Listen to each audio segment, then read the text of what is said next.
سلامونه نیکی هیلی او احترامات می اومنئ. فضل شمالی والیم د خپل یوټیوب چینل څخه ستاسو په درنه چوپړ کې حاضر یم. نن ورځ به د انګلیسي دوه زمانې پریزنت پرفیکټ ټینس او پریزنت پرفیکټ کانټینوس ټینس په ساده او اسانه لهجه وایو. موږ سره اوسئ. پریزنت پرفیکټ ټینس پریزنت پرفیکټ ټینس ته ولې پریزنت پرفیکټ ټینس وایي؟ دې ته پریزنت ځکوي چې هاف او هاز په پریزنت یعنی حاضر حالت کې استعمال شوي. دویم دې ته پرفیکټ ولې وایي؟ ځکه چې دې کې دریم حالت د ورب استعمالیږي او دریم حالت د ورب ته په انګلیسي ژبه کې پرفیکټ فارم اف د ورب هم وایي. او دې ته ولې ټینس وایي؟ ځکه چې دا د 12 زمانو څخه یو زمانه ده. Present perfect tense definition یعنی تعریف expresses an action which happened or did not happen at any specific time in the past.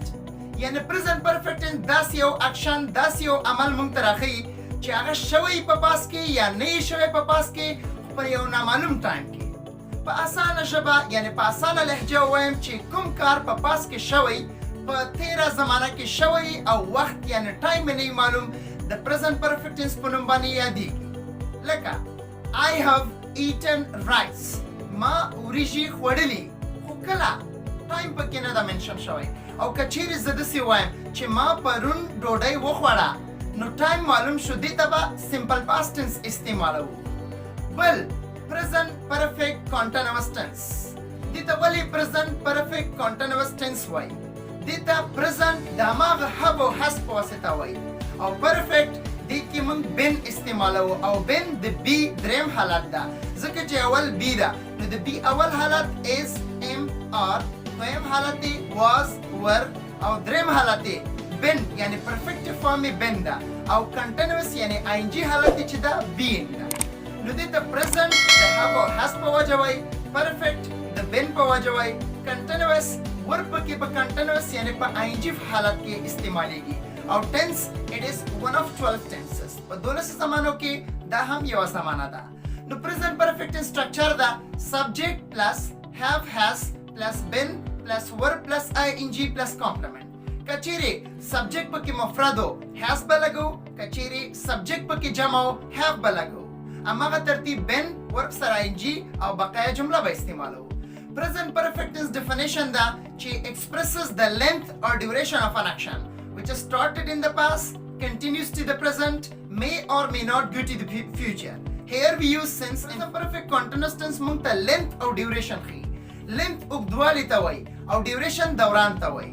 نو present perfect tense داسې یو عمل ده چې په پاس کې شروع شوی present پورې رسېدلی او په مستقبل کې پته نه لګي چې مخکې به ځي او که نه ځي.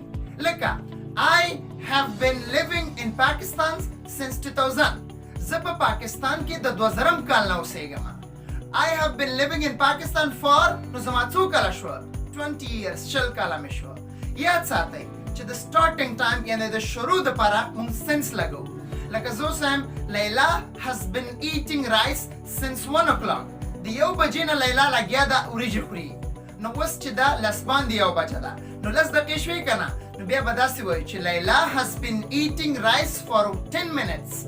لس دقیقې شوې نو دا for duration ته وایي او duration د starting time د ending time د شروع د ټایم نه تر اخر ټایم پورې چې څومره وخت شوی دې ته ویل کېږي duration of an action. Since and for are prepositions of time and they are used to show time. Since او for دواړه preposition اضافي حرفونه د ټایم دي او دواړه مونږ ته وخت ښیي and which since is used to show starting time چې since پکې starting time ښیي and for is used to show duration of an action او for یې duration ښیي. دغه ډایګرام د present perfect tense وګوره کار په پاس کې شوی او ټایم نه معلوم. او دویم دغه ډایګرام چې کوم ده دا د present perfect continuous tense ډایګرام ده.